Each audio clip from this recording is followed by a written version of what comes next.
thought I'd do my last video a little bit different than I did the first 7. Just kind of sitting on my patio, reviewing what we went over, and just talking in generalities about what it takes to be a student athlete. I thought maybe a little bit more casual kind of atmosphere since we're still practicing the social distancing thing. Um, I talked to you about basketball being a fingertip control game.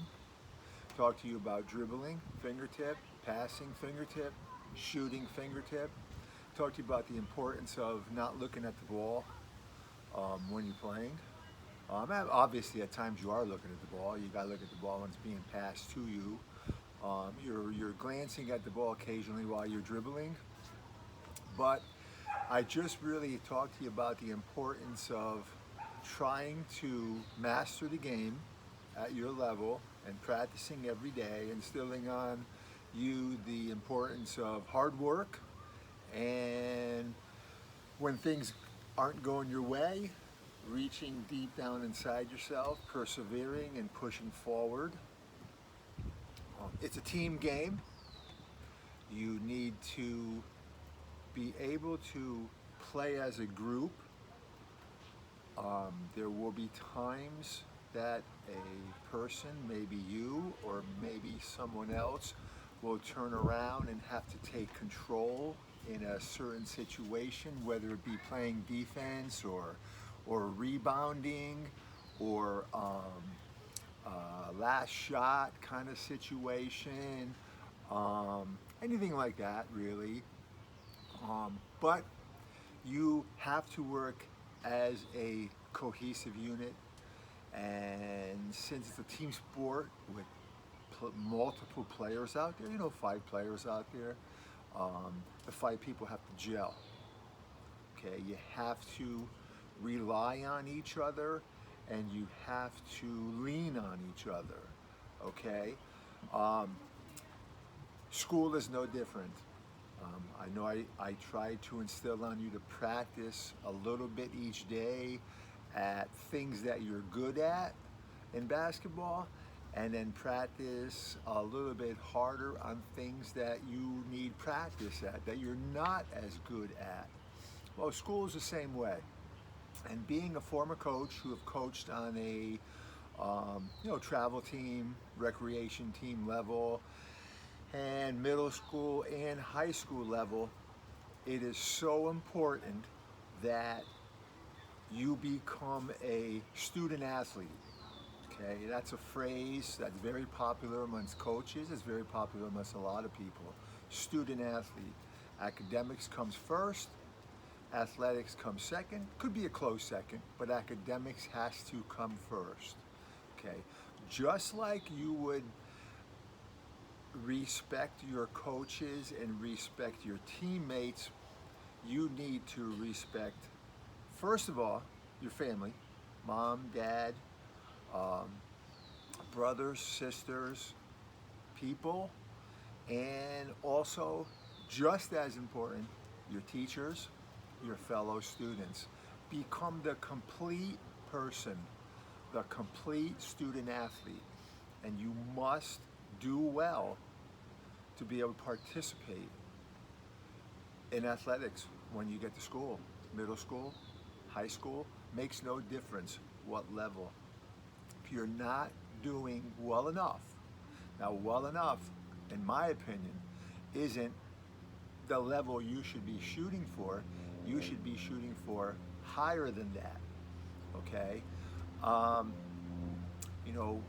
The schools you go to, the district that you are in has minimum requirements that you have to make in order to play athletics, whether it be basketball, whether it be football, whether it be softball, cross country, makes no difference at all. You need to make those minimum academics. That minimum, in my opinion, and in a lot of people's opinions, is not high enough. I think you should do better than that. But let's face it, I wasn't a great student either. I did fine. I got B's, I got C's, I got an occasional A. Probably looking back now, I could have done better.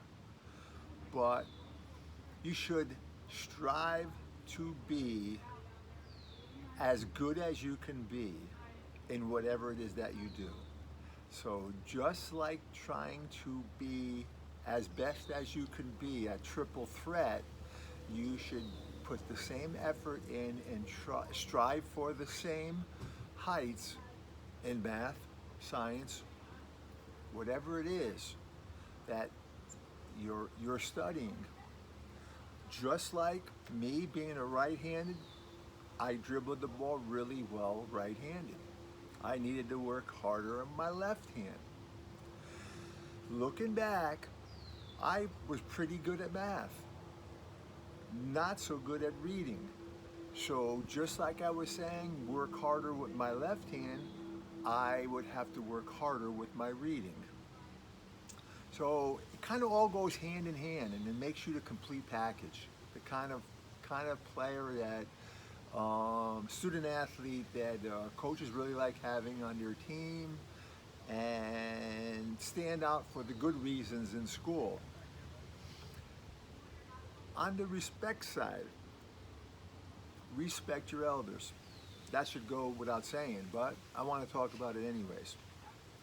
I have this conversation with my students every year when I get to school. I was taught to respect people the way they respect you. They respect you well, you respect them well. If they don't respect you well, I just would kind of separate myself from them. I wouldn't treat them badly. That's the two wrongs don't make a right. I wouldn't treat them badly. But what I would do is I would just kind of like try to separate myself from them, okay? Get off on a good foot with people. Set the example with the teachers. Make it so that when they see you walk into a room, it's like, oh, he's here or she's here, great, excellent person, excellent, very respectful, works hard all the time. You want people to say positive things about yourself. But like I said, not everyone is nice, and those people who aren't nice, just stay away from them. You don't have to be unkind to them because they're unkind to you, because again, two wrongs don't make a right. Work hard at it. Work hard at being respectful. It is. It's always a work in progress, especially if someone doesn't treat you as well. It's fine to let them know that you don't like the way they're treating you, but just say your piece, and that's it. Maybe you guys can work things out and changes it, maybe not. Not all things are gonna work out. You're gonna have your opinion about something. Some people are gonna have their opinion on something. Don't try to change their opinion. Just give them your opinion. They'll give you your opinion, and sometimes you just got to agree to disagree, and you can still be friends. You can still have a good, healthy relationship with them. I just want to stress hard work, that you work hard at whatever it is that you're trying to do. Basketball may be your first sport. Basketball may be your last sport. You may not play. Just do the best that you can all the time. I give this example all the time when I talk to people, and I might have said it in the past a video that I did with you guys. You know, you could be playing a game 3 days from now. You practice as hard as you can for the 3 days. Your coach does a scouting report. Your coach presents that scouting report to you, goes over every single personnel on that team, tells you which player only can go to their right, which player can only go to their left, which one has a great jump shot, which one has a great drive to the basket, which one can do it all, who's the best rebounder, just like the other coach on the other team is doing with his teammates. So both teams, and this is the way it works, are preparing for that contest. You work as hard as you can. You can only control yourself. You can only control what you know. You can go into a game and neutralize the other team. You definitely can do that, but you can only control what you do. You can't control the crowd, you can't control the officials, you can't control anything. You go to the game that night, you play your best. Your teammates play their best. the other team plays their best, and no matter what the outcome is, whether you win or whether you lose, when you walk off that floor or off that field or off that court, if you could look in the mirror, no matter what the outcome was, whether you won or whether you lost, and you can say to yourself, I did the best that I could, you got nothing to look back on. You did the best you could. You won, great. If you lost, they may have played a little better than you did that night, but you did the best that you could. You got to live with that. I live with that. I was able to live with that. I said I did all I could. There's nothing more than I can do. You know, someone would turn around and say, hey, well, the ball just wouldn't go in the basket, or I just couldn't get by. Well, that's because the other team was there and they prepared maybe a little bit better than you did. Or maybe the luck went their way that night and the next time you play, you'll beat them. Same thing holds in school. Same thing. You got a test 3 days from now. You start practicing, and the practice is the studying and listening to your teacher in class with the review. The teacher is your coach. You take notes. You have areas in that class, that area of subject that you know well. You still study it. You try to do as best as you can in that area.